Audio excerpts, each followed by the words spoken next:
Welcome to my house.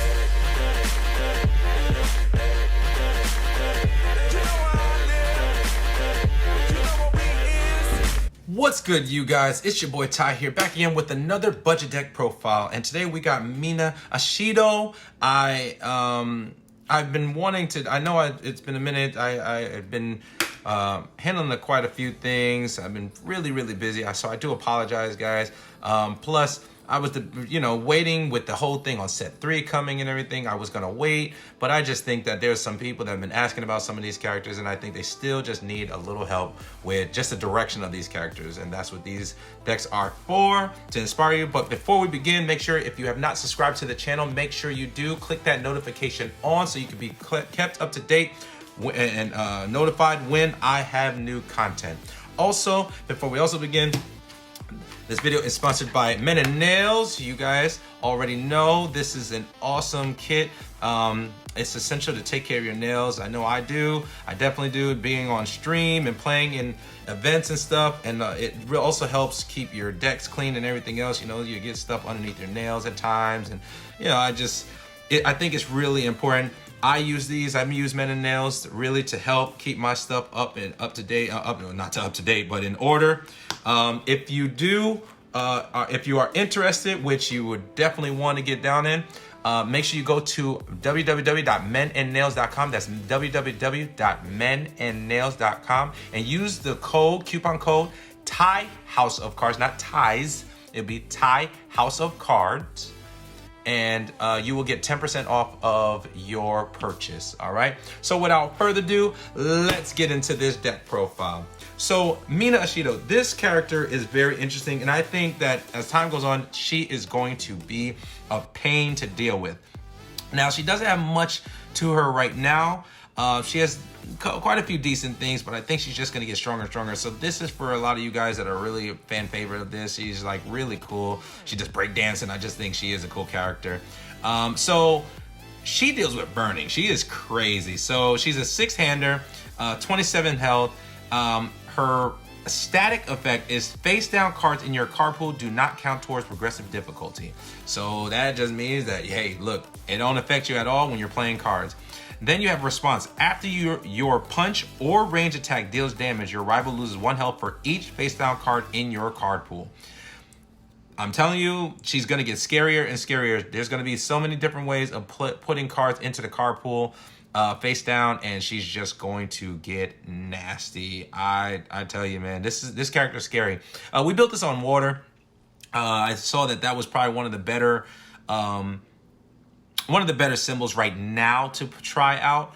But all her symbols are really interesting, and you can always go and do some exploring. These are just to point out. So I try my best to use only commons and uncommons, because I know a lot of times people feel like that they have to spend a lot of money. This game is not expensive at all. I'm telling you, you can definitely make some really good decks for really cheap, for under $100 or even $100, depending on how you go about it. Let's just get right into the deck profile so you can just get an idea of how she plays. So we first have 4 Downward Frostspike. This card is really slept on. I really don't think people are really paying attention to this card right now. Obviously, there are other cards that are really out there, but this card is really good. It's a low attack, 3 low for 4 damage. It's a punch and slam. Enhance your next punch or range attack gets +3 damage. Love it. It's a setup strike. Those of you who don't know what setup strike, look at some of my previous videos or just look it up. But just to give you really briefly, for a lot of you new players, setup strike pretty much says your next attack gets +3 speed.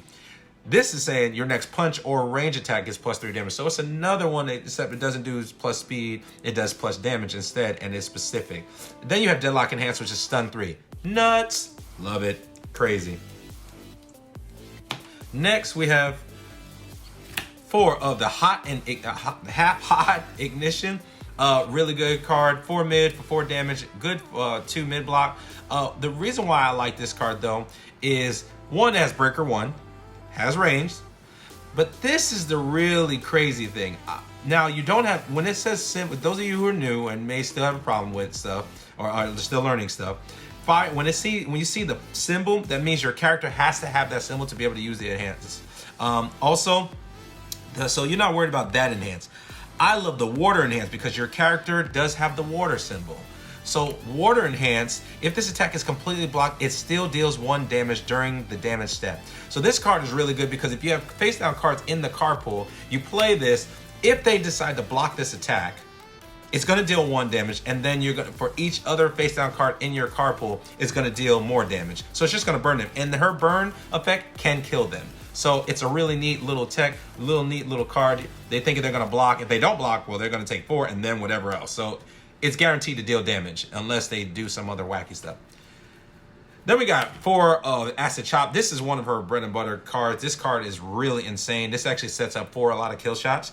Has flash, and it'll tell you right there, it skips the attacks and hand step. It's a punch, so it's a really good combo with downward frostbite. But it says response, after you play this attack, both players add the top card of their deck to their card pool face down. It doesn't affect her, it only affects your rival. Next we have 3 Grasping Tape Toss. I probably would actually bump this up to 4. This card is really good too. It's a throw, has stun 1, has the ability, if they don't block it, it will commit their, you get to select a foundation to commit. Has Deadlock Enhance, which is a very powerful Deadlock Enhance actually, and this being a common is just crazy.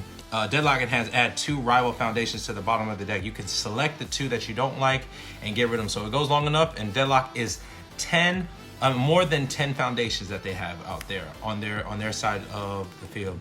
The other thing is it being ranged means that if you had X amount of face down foundations, X amount of face down cards in your card pool, and you play this as your final, remember, they don't count towards aggressive anyway.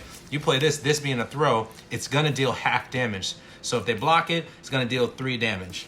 And then after that, you burn them for each one. You just say response, burn them. So it's really nutty. This is a really, really scary card. It can really, it's just a burn deck that really goes in on your rival. And now, like I said, I normally don't run rares. This is, we got Cheerful Uppercut, but I have 2 of them here. It's a very, very cheap card right now. It's like $1, maybe even less than that. But just to give you an idea, just a little small thing. It has, let's see, it's a 5 low, so it's really fast. 5 low, 4 damage, 2 mid block, really good. Charge and punch, so it gets the setup with the downward card. And then it has enhanced, discard a momentum. This attack is plus 4 damage. So it becomes an 5 low for 8 damage. Nuts. Response, after you block with this card, both players add the top card of the deck into the card pool face down. So it's really good to interrupt your opponent. It really messes them up. You play this as a block, make your check, and then you're like respond. You make sure you say respond. You say response, and you take the top card of your deck, put it into your face down, into your card pool, and they take 1, put it into their card pool face down, and it really messes them up. It doesn't mess you up because they don't count towards aggressive towards you. So just running 2 of those just to give you a little tidbit of just some of the stuff she can do. So that's for the attacks. Moving on to the foundations, we have 4 choosing a hero name. Really good card. Response commit, after your attack gets a damage penalty due to your rival's 9 character effect, it gets plus 4 damage. So it's really good because, as your attacks start getting buffed or whatever, or let's say they don't want you to deal as much damage and they minus it, when it says penalty, they find like, if it says like, your rival's attack gets -1 damage, something like that. If they do that to your attack, just commit this and it gives your attack plus 4 damage. Really good. Then enhance, add this card to the card pool face up or face down. This punch or range attack gets +2 or -2 damage. So really good too. This card, you can use it for defense, put it in the card pool face up, or obviously you want to bring it face down so it doesn't count. And then on top of that, you have nothing but range and punch attacks. So if you need to do that extra oomph, extra damage, especially if you use it on the throw, enhance, boom, give it +2 more damage. That attack is going in for a lot right now. So it's really good. Just helps you give that extra pump. Then we have on the defensive side, graceful maneuver, enhance commit. This attack is -2 speed. This attack also, and then it says period. This attack gets -1 speed for each card in your card pool. What's good for Mina. Mina's thing is you do have to play some defense for your stuff to get set up. And with this is good because you're blocking, excuse me, you'll be blocking, but also with the face down cards, like with the one card, if you have a face down card into your card pool, it's going to allow, it doesn't count towards aggressive, so you go and commit this, and for each one that you have, it gets -1 speed. So it gets -2 speed, and then it counts for each card in your card pool. So if you have like 5 face down cards in your card pool, that's -7 damage. Because it's -5 damage, sorry, -5 speed, plus the 2 speed originally. So -7 speed, really crazy card, really good to help you survive. Then we have 4 Maul Day. It's really good. It's ally. This is going to be interesting probably for later. For set 3 that's coming out, there's going to be some stuff that's going to really impact ally cards.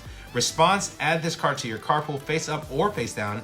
After you check an attack, add it to your hand. So this is really good because if there's some attacks that you're having an issue with, so let's just say you're looking for attacks or you're needing something for next turn. If this is your foundation, and let's just say you take the top card, you're like check, and it's a check of 3. As soon as you check this card, this attack, you take this card, add it to your card pool face up or face down, which you would do face down, pick this up from your discard pile, and now it's in your hand. So this card is really good for setting up for either next turn or even on your kill turn. You're trying to go at them and you need more attacks. Well, you check an attack, you might bad check. Well, this allows you to say, well, on your bad check, this is going to allow me to go. Now, you do lose a foundation, but it's okay. It still works in your favor. Then you have Deadlock Enhanced. Once per turn, add the top card to your deck to your moment. Add the top card to your deck to your momentum. Wow, I think that is a typo. Okay, I believe it's supposed to say, once per turn, add the top card of your deck to your momentum. So, yeah. Sorry, Jessica, didn't mean to expose that. Yeah, there we go. Then we have 2 Self-Assured, really good card. You've seen this in a lot of my deck profiles. Unique, so that means that you can only have one of these out there in your staging area. It also has Enhanced Commit, change the zone of this attack. So this is a great thing. If you need a certain zone blocked and you have only a certain zone in your hand, this allows you just commit this, change the zone of either attack. You can do your attack or your rival's attack. The other effect is destroy, draw 1 card for every 4 range attacks in your discard pile. Like I said, these are just introduction decks. You can always make it and change it the way you want to that fits properly to you. It's just to give you a direction on what to do. You can fill it all with all range attacks and go in. Coming up on the last few, we have Struggling with Studies. Really good card. This card is really good.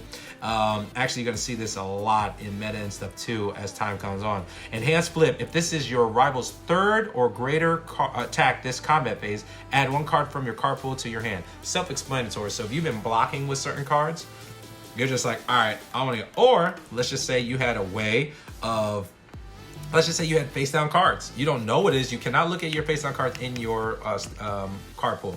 Just note that.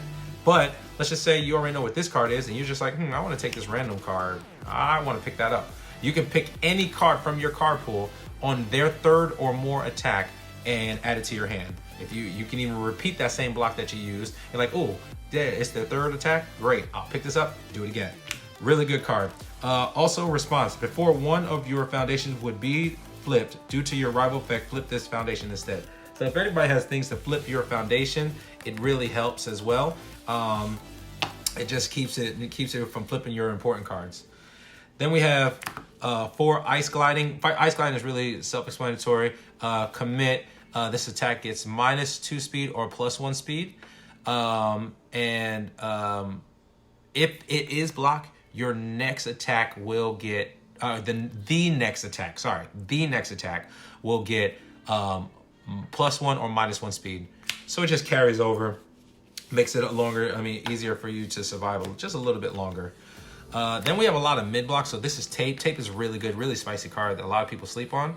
Shout outs to Tony too, who's pointed this out a lot to me, my boy. Enhance, change the zone to a mid. So if there's something, you have a lot of mid blocks, so this will help you kind of keep utilizing them. Or if they already have a mid attack that they're throwing at you, give it -2 speed. Really good, really, really good. It helps you survive longer too. Then we have 4 Surviving the Final. It's a spam 0, and then it's just once per turn minus the 1 speed. So it just helps you. That little extra speed always helps. And then lastly, we're running 3 desperate times. If your rival likes to draw cards, this says flip. After your rival draws any number of cards during the combat phase, they commit 1 foundation. So this pretty much says, hey, oh, you drew something? Flip this, commit a foundation. So it makes them think twice about what they're going to utilize next. And there you have it, guys. That is Mina Ashido. I don't really know if I'm butchering that. I hope you enjoyed this. I hope that, like I said, this is just an introduction one. This is something that you can go and look into yourself. There's so many other ways you can play it. There's 3 different styles. Definitely take a look at it. Enjoy yourself. Get used to the game. Any new players, just keep going, keep learning. And I'm telling you right now, you will enjoy one of the best games on the planet, all right? Love you guys. Thanks for watching. Take care. Peace.